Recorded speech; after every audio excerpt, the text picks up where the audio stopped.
How do you get Amazon Studios to give you $120 million for doing nothing? Phoebe Waller-Bridge created 2 seasons of the dark comedy Fleabag, which is personally one of my favorite TV shows ever. So if you haven't seen it, I would highly recommend you watch it. It's extremely smart, it's extremely witty, and it's just so hilarious. Anyways, just 2 days after Fleabag Season 2 swept all 6 of their Emmy nominations, it was announced that Phoebe Waller-Bridge had signed a $60 million deal with Amazon over 3 years. That being, obviously, $20 million a year. That is a lot of money. And that was in 2019. Now, it's 3 years later and $60 million later, and there's not much to show for it. We still haven't seen anything new from Phoebe Waller-Bridge and Amazon. And that's not to say that she isn't busy, because she's busy. She appeared in the BBC's His Dark Materials, she executive produced and appeared in HBO's comedy Run, she's starring alongside Harrison Ford in the upcoming Indiana Jones movie, she's set to be a part of John Krasinski's fantasy comedy If alongside Ryan Reynolds and Steve Carell, and she's reportedly being chased by long-standing James Bond producer Barbara Broccoli to direct the next James Bond film to follow after the Daniel Craig saga. So yeah, she is busy, but just not busy making a hit show for Amazon, which was obviously the reason why they paid her in the first place. She was reportedly working on a Mr. and Mrs. Smith TV series with Donald Glover. However, just a few months into the project, she exited because of creative clashes. We had to leave because of creative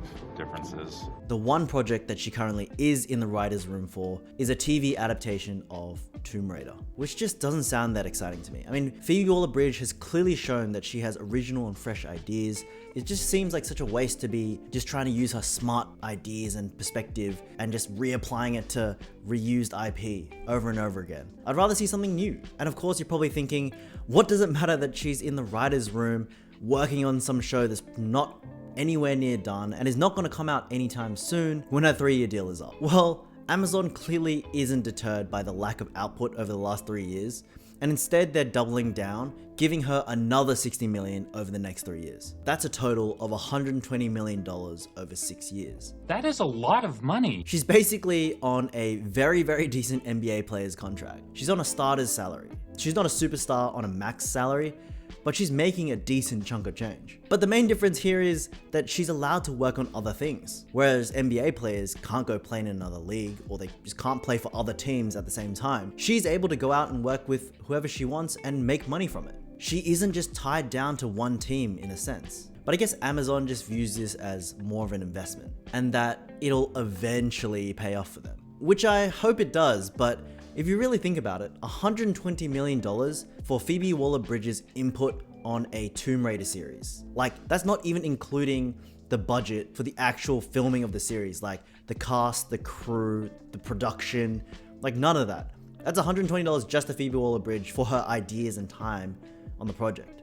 So this series better be good. But Phoebe Waller-Bridge isn't a special case. Studios and streaming platforms have been throwing the bag at people, also for little to no output. Amazon did it previously with Lena Waithe. She produced the show Them on Amazon, and after the success of the show, Amazon gave her a 2-year $16 million deal. But at the end of the deal in November 2021, Lena left to go to HBO Max without any other Amazon show to her credit. And then you've got Harry and Meghan getting a $100 million deal from Netflix. Netflix is obviously hoping that once they're done mining their personal life for content, they'll just somehow miraculously come up with fresh and great ideas for original content, which just makes absolutely no sense because there is no track record suggesting that they will. Their most recent output on Netflix was a series called Live to Lead, and it's a documentary series that profiles 7 modern leaders that include Greta Thunberg, Jacinda Ardern, and Ruth Bader Ginsburg. And this was released on Netflix at the end of 2022 with very little excitement and some pretty poor reviews. And what's funny about this project was that it was actually created in 2019 for an entirely different project that had nothing to do with Harry and Meghan. But Harry and Meghan just came in and acquired all the documentary footage and the rights. They just slapped themselves in as narrators, and just called it their show. Although they essentially had literally nothing to do with the original interviews, the original footage, or the original idea or concept at all. Netflix also cancelled one of Megan's other animated series called Pearl, but yeah, who cares? J.J. Abrams also, in 2019, his production company Bad Robot entered into a $250 million deal with Warner Brothers Discovery, and since then he hasn't created much for them. In fact, he's mainly busy working on a Star Trek movie for Paramount, which obviously is a rival to Warner's. And he's allowed to do that because his deal didn't have exclusivity in it. So what it seems like these studios and streaming platforms are trying to do is to chuck money at talent to sort of lock them down and put them in their stable. Hopefully they'll create some good content for them, but also at the same time, they're not off creating some brilliant content for another platform or another channel. Obviously, it seems like they need to tighten up these contracts and include exclusivity. Otherwise, it feels like they're just providing them with a really fat base salary for them to just chill out on while cherry picking what projects they want to do, whether it's with that studio or with another studio. I too also hope that one day I'll receive a fat paycheck for doing pretty much nothing, but we'll just have to wait for Netflix or HBO Max to get back to me. Anyways, thank you guys for watching, and I'll see you in the next video.